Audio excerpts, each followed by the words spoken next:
Welcome, friends, and thank you for joining me this evening for our July presentation. I'm going to be spending the bulk of this evening talking with you about China, partly because so much silly, wrong, and misleading information is being pumped into the airwaves around us, partly because a kind of Cold War is emerging, and partly because it's a phenomena that the world needs to understand and to appreciate. And by that I mean the extraordinary growth of the People's Republic of China. But before we begin, I want to say a few very brief announcements. Global Capitalism Live Economic Update is brought to you, as we tell you each time, by three organizations. Democracy at Work, which literally produces this organization and is making it available to you over the internet, etc. But also by the Judson Memorial Church, which for a long time hosted this event and which will likely resume doing so toward the end of this year. And likewise, it has always been sponsored by the Left Forum, an annual conference in New York City that is also expanding its activities here in the United States on a more general level using the internet, etc. We urge those of you that are watching or listening to please help fund the work that goes into this: videotaping, organizing, editing, broadcasting, all of it. There are several ways to do that, but all of your donations make this lecture series possible, and we are enormously appreciative of whatever help you can provide. You can donate via our website or via our Patreon support. Direct links to both of those options can be found in the video description below. We want to give a special note of gratitude to the GCLEU Patreon community. Their regular monthly support is extraordinarily important in enabling us to plan and formulate these programs so that they are the best compilation that we can produce. Our appreciation there is special, and we want to acknowledge it. Stay up to date with the latest of the many activities we're engaged in, and you can do that by going to our website, democracyatwork.info. It's regularly updated, and it's there for your use. If you are watching on YouTube, please be sure to like this video below and click the red subscribe button. Thank you for your support, and we wish you all to stay safe and to stay healthy. In times like these, we need to help each other more than ever. I want to begin the substantive part of tonight's program, not with China, that's what's coming, but with a commentary on what is going on in the United States and what it means. And to do that, I want to make a comparison between the Democratic regime of Joseph Biden, now in power, and the regime of Franklin Roosevelt back in the 1930s, which was the last time we had an economic crisis comparable to what we are going through now. Joseph Biden and the Democratic Party that controls both houses of the Congress as well as the presidency are making compromise after compromise, not only with the Republicans, who are obstructing virtually everything they're trying to do, but with conservative Democrats who wobble about most of the issues Mr. Biden is trying for.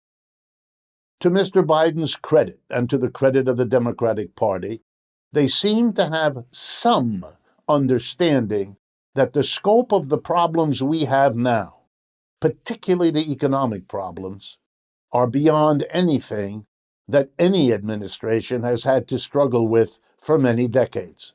Again, the comparison really is with the Great Depression, of the 1930s.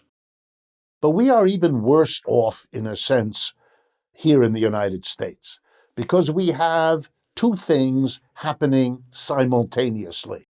One of the worst crashes of capitalism in its history, and certainly in the history of the United States, but at the same time, a public health catastrophe. Partly that is, of course, the COVID-19 virus. But much more important is the failure of the United States to have planned for it, to have prepared for it, to have managed to avoid it spreading, or now to properly vaccinate its people. I mean, this level of dysfunction is responsible for most of the suffering that we're going through, including 600,000 plus deaths. But we've never before had a public health crisis and a capitalist crisis at the same time.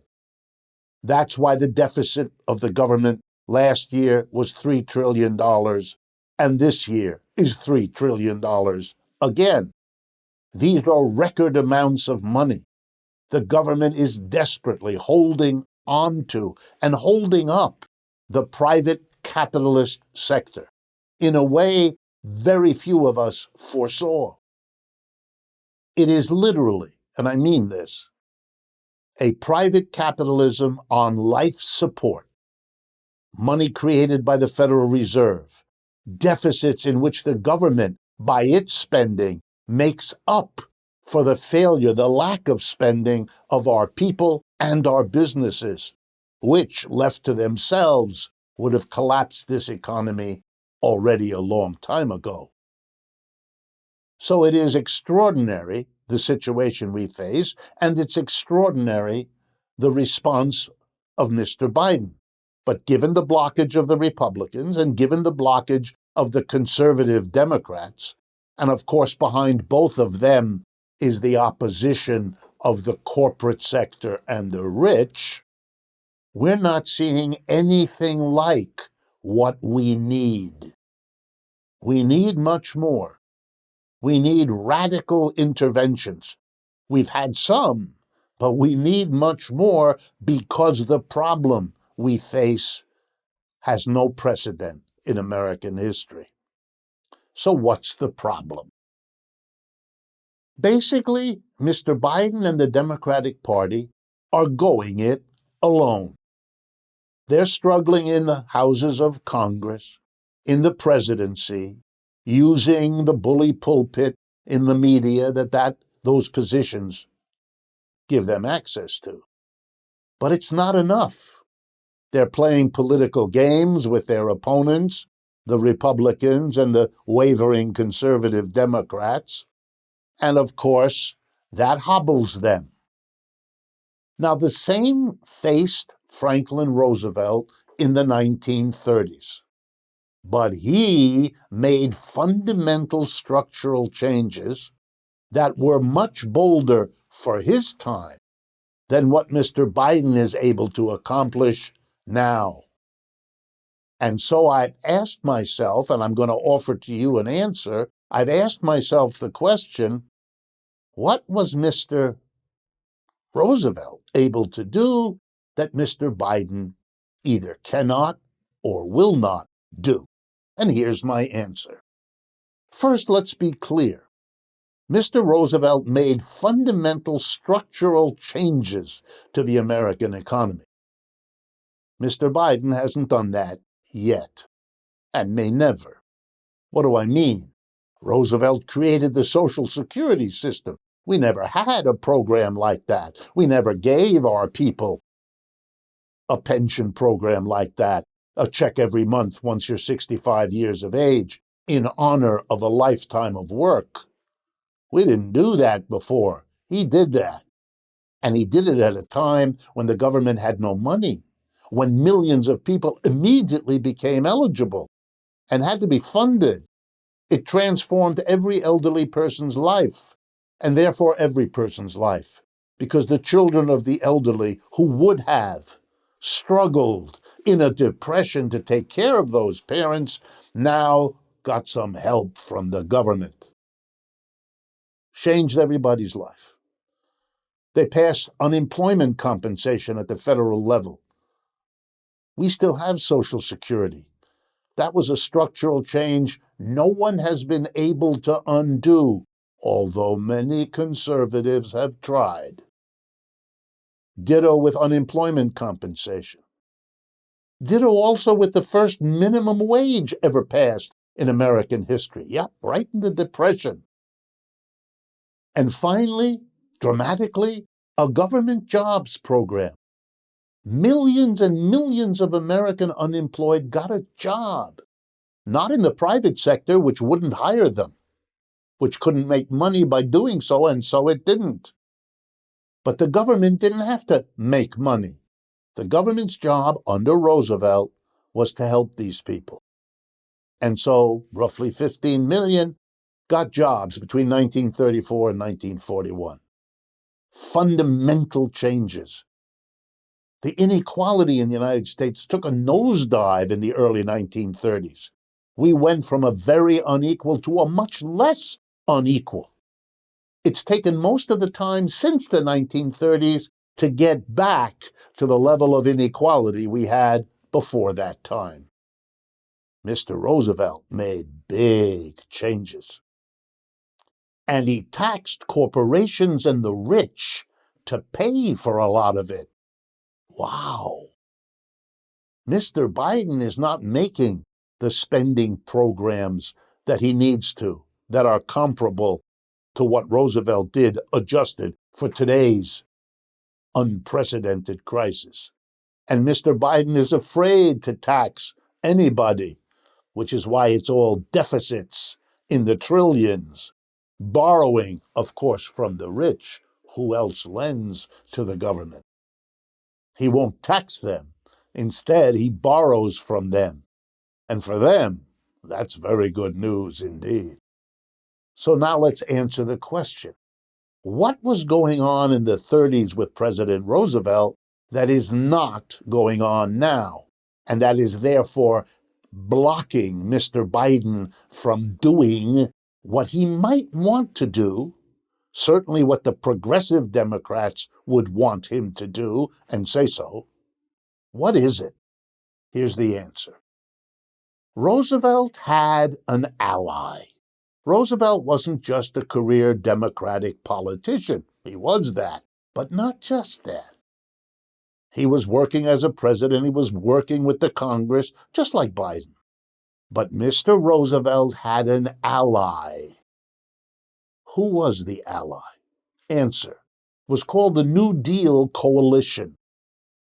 First of all, it was the CIO, the Congress of Industrial Organizations, the most powerful unionization drive in American history, organizing millions of workers who had never been in a union before, whose parents had never been in a union, who worked in America's basic industries. Together with the CIO, the unions, were two socialist parties with record memberships at that time and one communist party with record membership at that time. And they all worked together, the unions, the socialists, and the communists. And here's what the unions, socialists, and communists did for Mr. Roosevelt.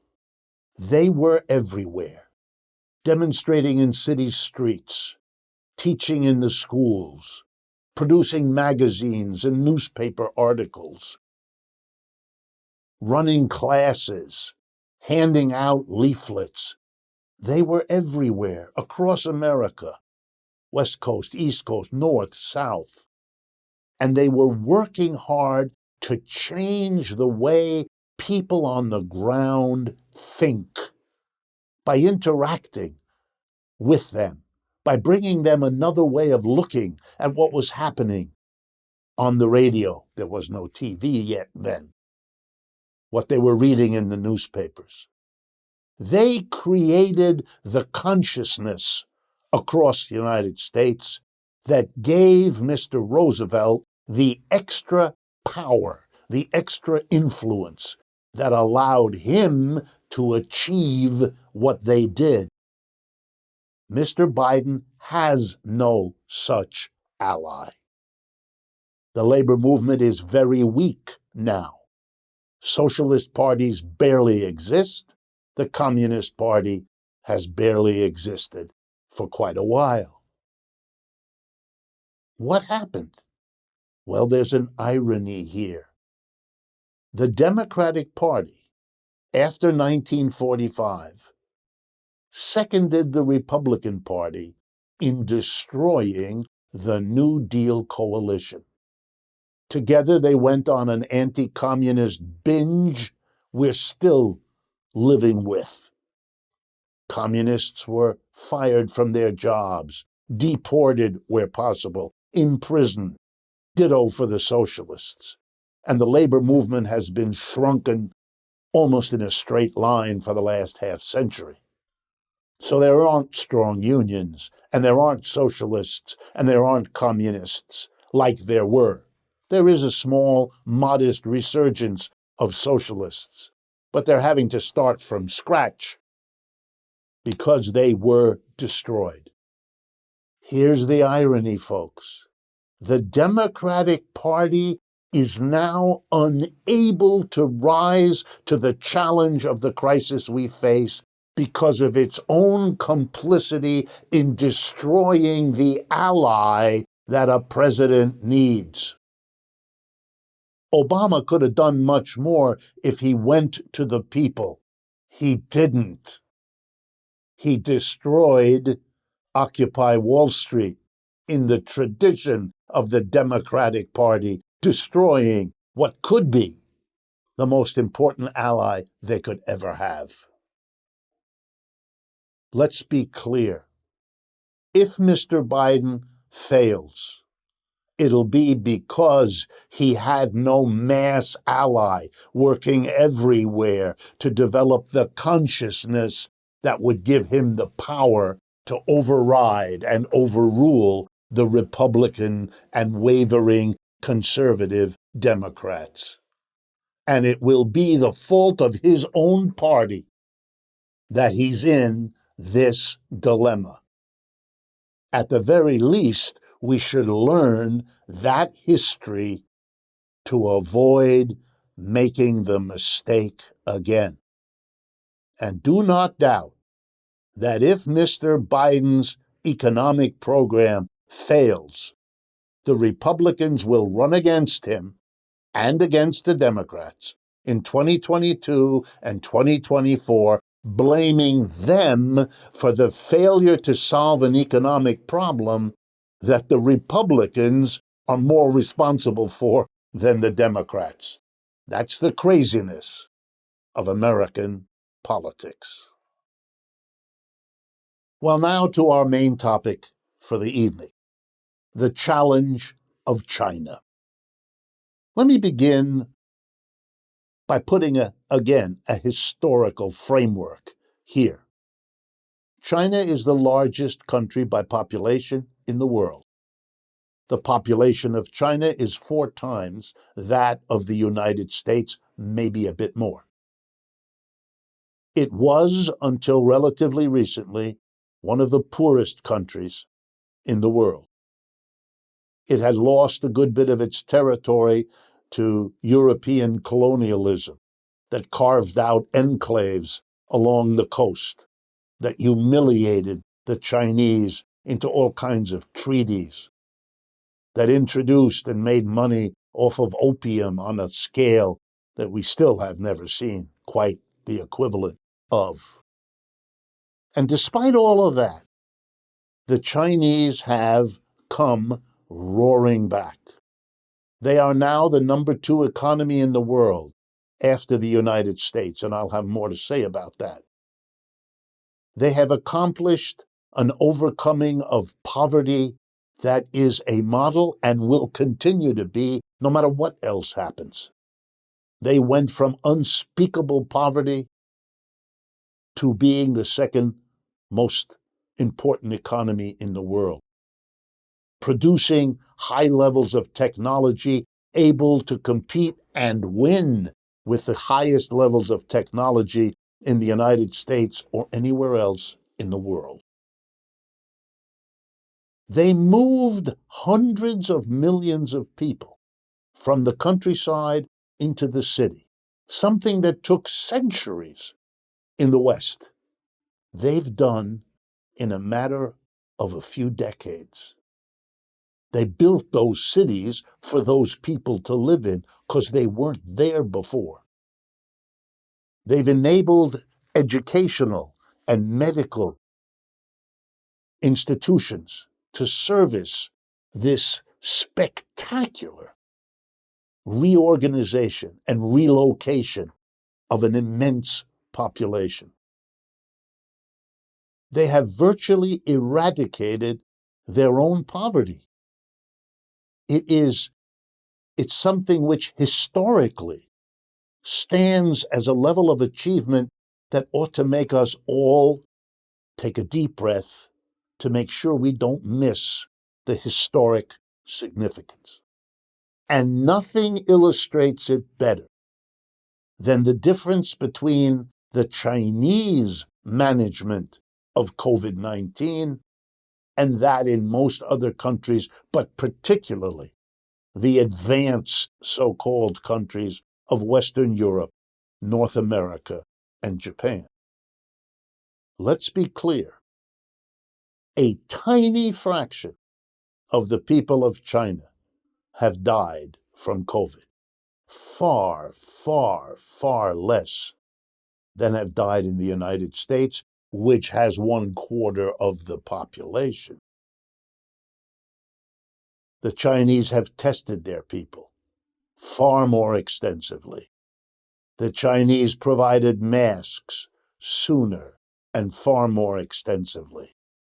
As I'm speaking to you, China is vaccinating roughly 10 million people a day, far beyond what the United States ever achieved.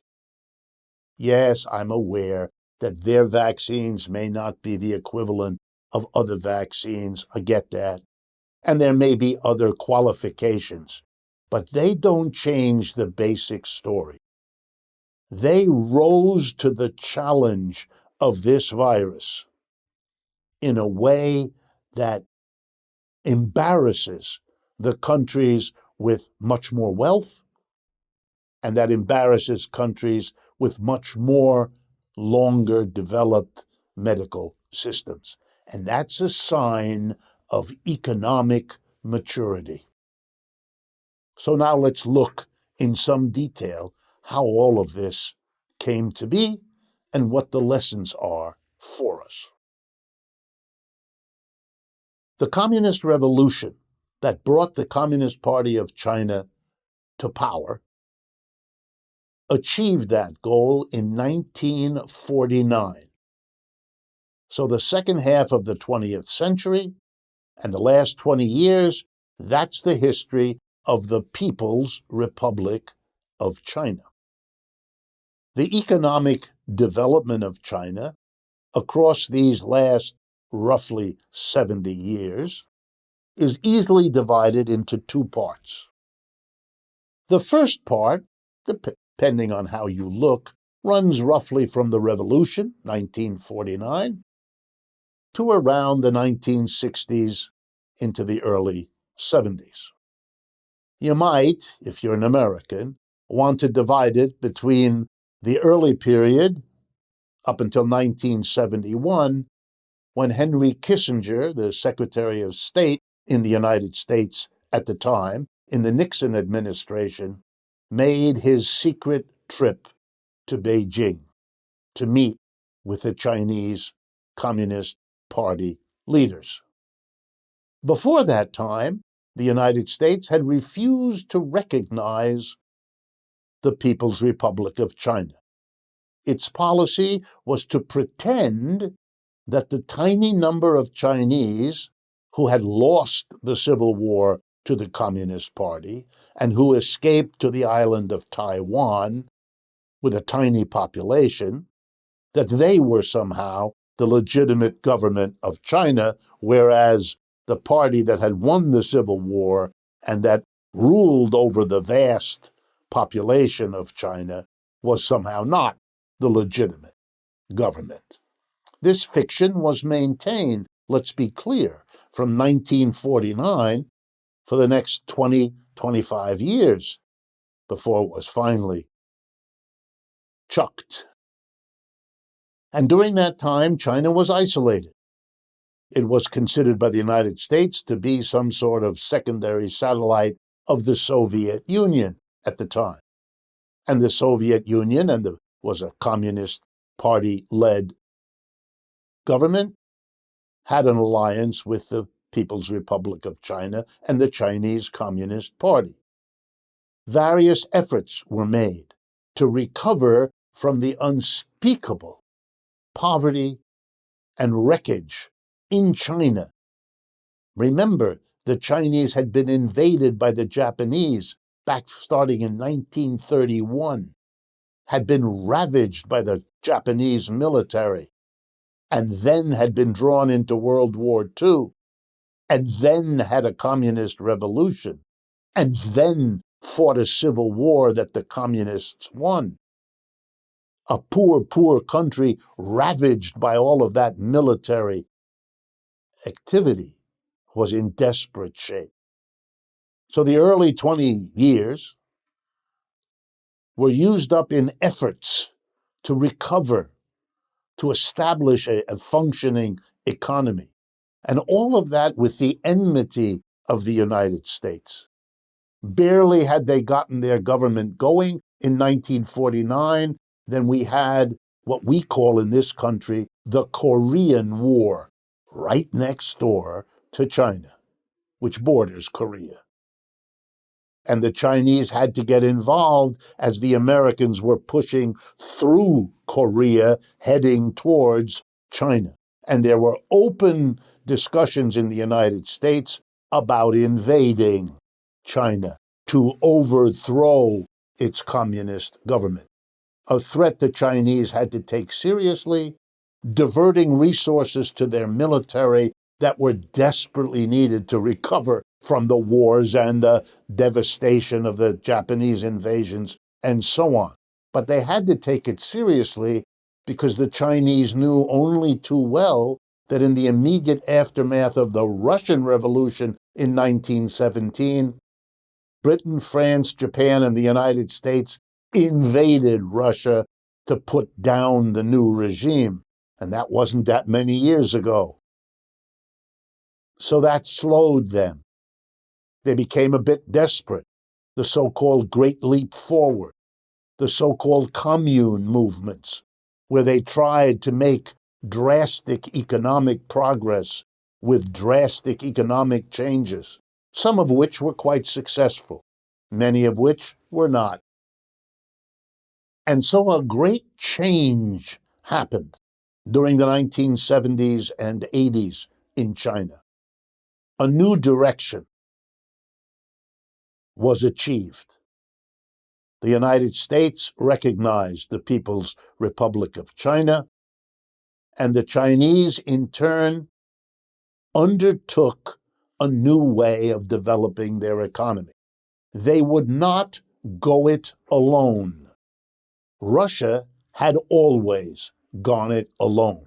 The Soviet Union had been isolated and could not, for a whole host of reasons, take advantage of the world economy, find a place in the world economy, find a way to interact with the rest of the world economically to help China do its number one objective, which was to stop being one of the poorest countries on earth and to become, at least in the words of their current leader, moderately prosperous. Yes, that's what Xi Jinping refers to the Chinese condition, moderately prosperous. And here's how they opened themselves in a way different from the Soviet Union. They wanted to engage international trade. And to do so, being a so-called socialist country in a capitalist world, they basically said to the rest of the world, we can offer you capitalists something you want. but we have to get in return something we need. Here's what we give you. We have a well-developed, well-disciplined, well-educated labor force, willing to work at wages way below what you pay in North America, Western Europe, or Japan. Come here. We will welcome you. We will give you the space to operate your private capitalist businesses. And we will give you a labor force that will make it very profitable for you. You will, of course, be leaving behind the higher wage workers in your respective countries.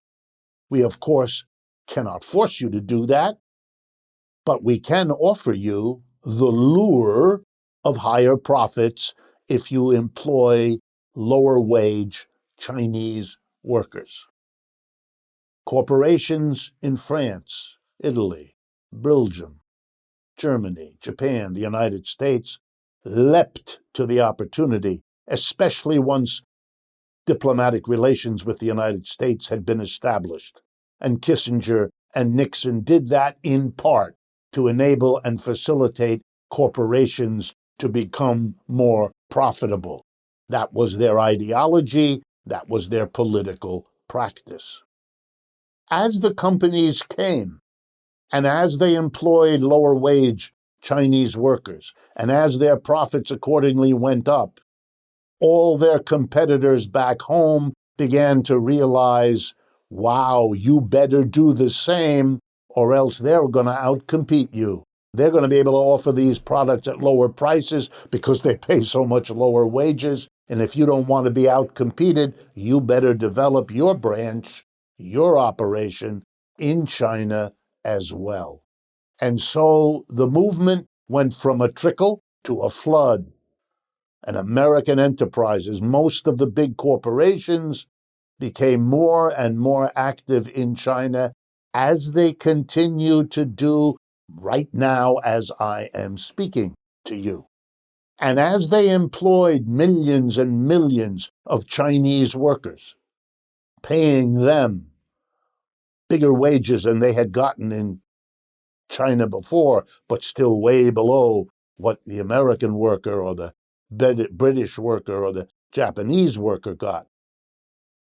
You began to develop a well-paid labor force in China, and they began to use their wages to buy things, which allowed China to offer to the West not just low wages, but a rapidly growing consumer market. General Motors now sells more cars in China than it does in the United States. China, by the 1990s and into this century, was able to offer to capitalists in the West not only cheaper labor, better educated, better disciplined industrial workers, but the most rapidly growing consumer market in the world. Either one of those would have brought capitalist companies to China. Having both of them, unmistakable. It became and has remained a flood to make money. The Chinese Communist Party also gave private capitalists inside China their opportunities. They too could emerge, run a business, hire Chinese workers, serve the expanding Chinese market. They allowed private capitalism, both domestic Chinese and foreign, to function and become important partners in their economic development. They retained many industries, many companies for the government in China. It is a very mixed economy. State-owned and operated enterprises interacting side by side with privately owned and operated capitalist enterprises, both Chinese and foreign. That's been their growth story of the last 30 years. It couldn't have happened without the development of basic education and basic highways, infrastructure that was done before. It couldn't have been done without developing a communist party organized across China.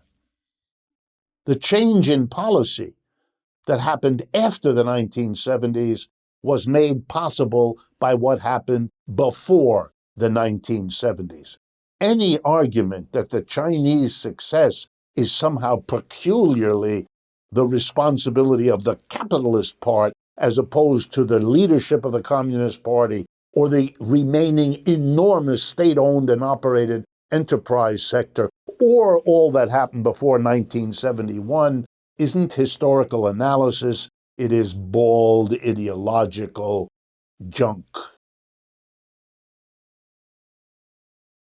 The Chinese demanded something in exchange for making low-wage workers available and an expanding market available. They demanded two things. One, access to Western industrial technology. You want to come here and employ our people? You want to come here and sell your goods in our market? Okay. But in exchange, we want a sharing. We want partnerships between Chinese and foreign companies, between Chinese government companies and private foreign companies, where we learn industrial technology from you. No one is forcing anything from you, and no one is stealing anything from you. This is a deal. Take it, leave it. The United States took it, was eager for it. It is only sour grapes now to talk all the time about stealing intellectual property. No stealing, a deal. It's not very nice to make a deal, get what you made the deal for, and then try to get back what you had to give to get the deal by claiming it was stolen from you. We wouldn't admire it anywhere else. We shouldn't admire it here either. It worked.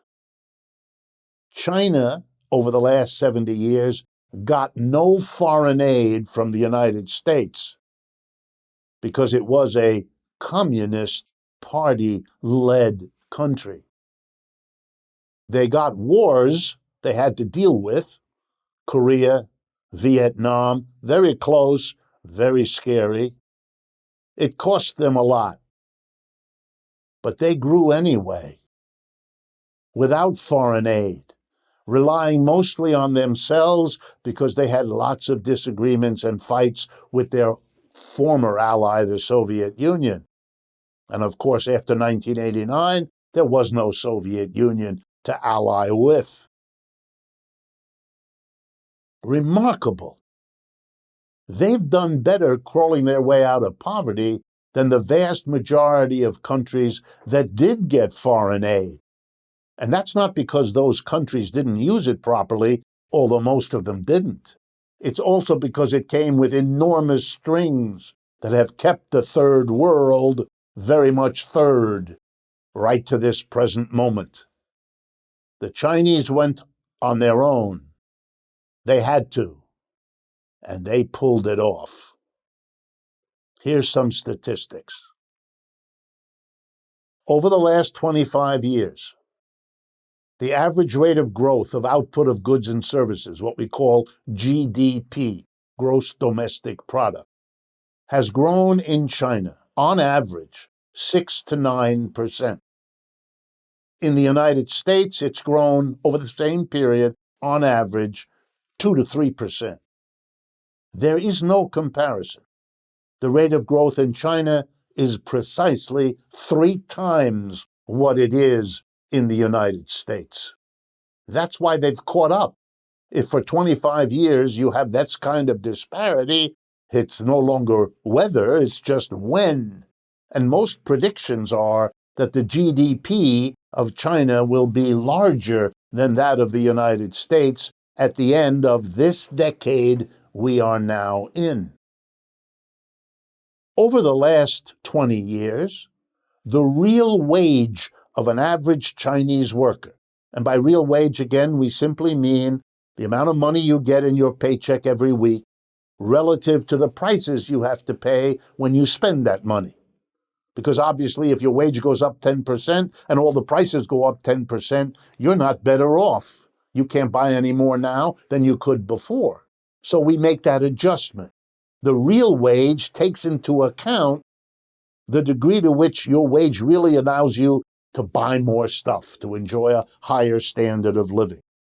Over the last 25 years, the real wage in the United States has been basically stagnant. If it's grown, it's very small. Over the last 25 years, the average real wage in China has, get ready, quadrupled. Gone up 400%, 300%, depending on how you count your percentages. But there's no comparison. You want to know why the Chinese working class supports its government? Now you know.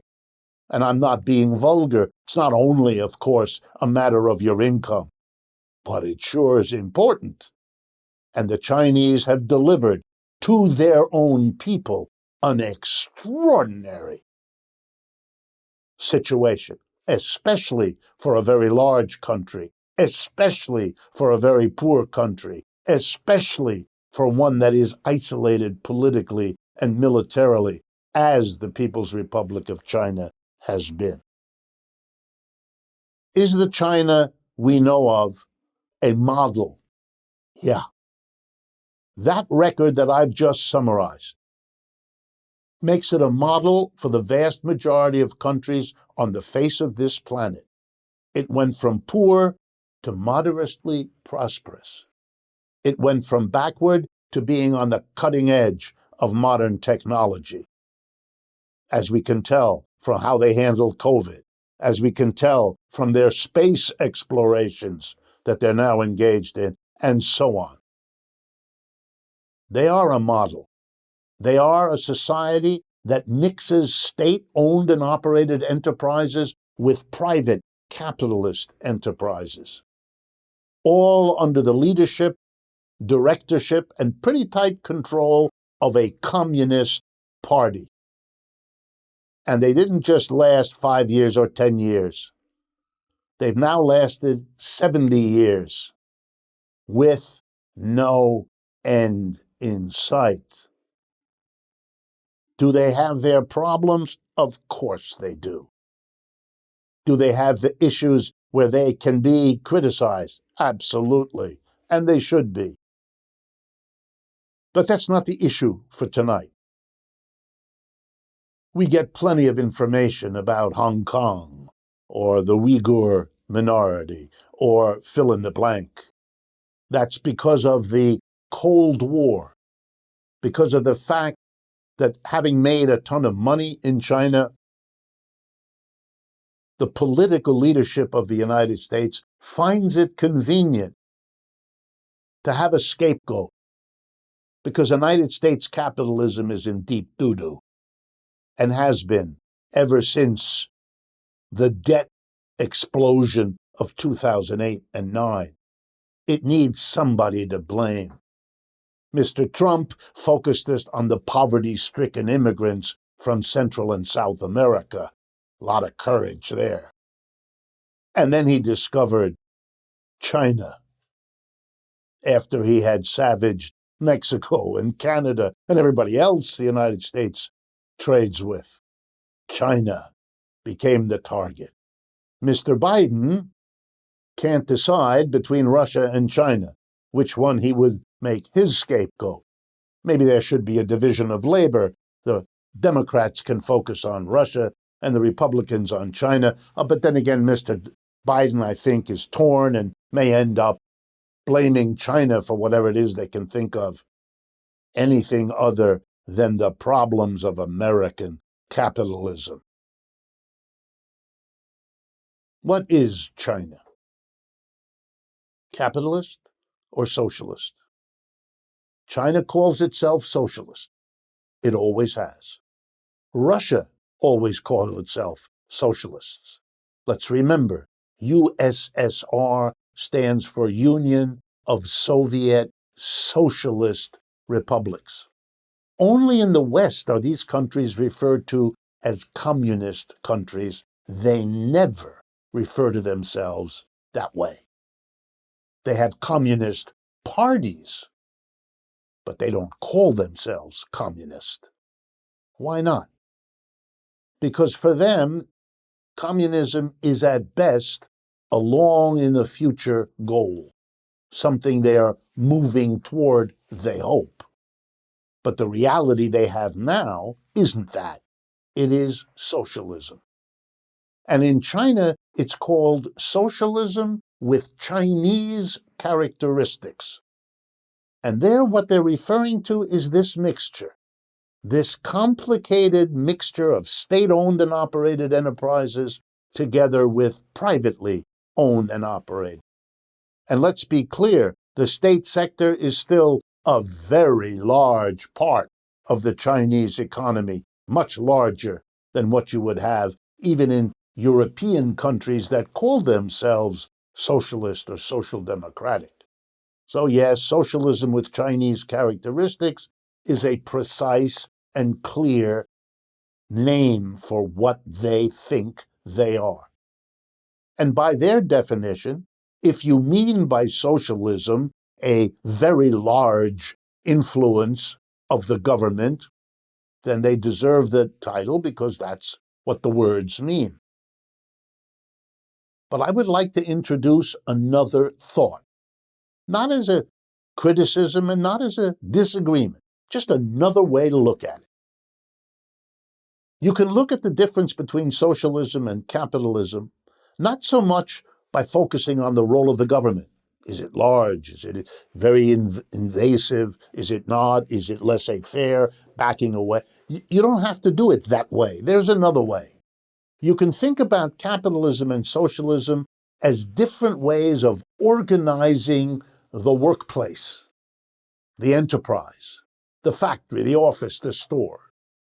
The capitalist way has a tiny group of people at the top, the owner of the business, the board of directors if it's a corporation, very small group who decide what to produce, how to produce, where to produce, and what to do with the profits that everybody helps to produce. You could go and call that capitalist, as many of us do. And you could contrast it with something else, with a democratized workplace, a place where the decisions are made democratically. One worker, one vote. Whether you're a supervisory worker or a line on the assembly line or you clerk in the office, whatever you are, one person, one vote. Majority rules. You decide together what to produce, how to produce, where to produce, and what to do with the profits you all helped to generate. You could call that socialism. If you did, then you would disagree with those who call China socialist, because you have a different definition. It's not a question of right or wrong. It's a question of different definitions. So if you define socialism in terms of the organization of the workplace, then the People's Republic of China hasn't got there yet. Then the question is, will the People's Republic of China move in the direction of democratizing their enterprises? State-owned, private, domestic, foreign, or not? Will they hold on to socialism with Chinese characteristics in terms of what they have now, or will they move to a different definition? That's an open question for the People's Republic of China. But let me be clear, it's an open question for everybody. In all capitalist countries, with all socialist political organizations. Which way are you going to go depends on what definition of capitalism versus socialism you work with. And you may not be conscious about it, but you're making that choice, whether you're aware of it or not. Let me conclude this discussion by facing up to this Cold War that's emerging. The Cold War in which the United States' media and its politicians talk endlessly about whatever they can find negative about the People's Republic of China. Hong Kong, Uyghur minority, military maneuvers in the South China Sea, you can fill in the blank. Very dangerous, as Cold Wars always are, as the one with the Soviet Union was. We don't seem to have learned that. And I want to close with a historical analogy. Many years ago, a small colony of the great world empire at the time, the British Empire, a small colony here in North America, made a revolution, fought a war. We celebrated it in the first weekend of this month of July, 2021. It became the independent United States of America. A very small, ragtag, poor part of the British Empire had the daring nerve to go to war against the most developed military, naval power the world had ever seen, the British Empire of the 18th century. And it won, and it became independent, and the British Empire scoffed. A few years later, in 1812, we had another war with Britain, again trying to undo the revolution. Failed. The United States survived. Well, over the next 200 years, roughly, the old colony became the master, and the old master became the poodle. Now Britain, when told what to do by the United States, asks for directions on how best to do it. Role reversal, historically. Not very pleasant for Britain. Difficult. Many in Britain still pretend that it hasn't quite happened. Does the United States want to be the Britain relative to China? Do we want that future? Well, it has to do with coming to terms. To the credit of the British, they didn't make any more wars against the United States. They tried to work out a live and let live relationship. Has its rocky moments, but it's an understanding that war isn't the way to go, neither hot nor cold. The United States has many problems. So do the Chinese. Maybe we can help one another solve them. In a way, the last 40 years have been that. The United States maintained its capitalist economic system in part out of cooperation with the Chinese. Let me drive that point home. Many of you are wearing clothes made in China, using appliances made in China. You know that. You know that when you went to the discount stores, the Walmarts, the Targets, all of them, you were buying from China. Because those stores became big and successful because they became the outlet for what the Chinese could produce better and cheaper than could be produced anywhere else. Walmart owes its success to China, just as China owes part of its success to being able to get into the American market, which Walmart helped it to do. We helped each other.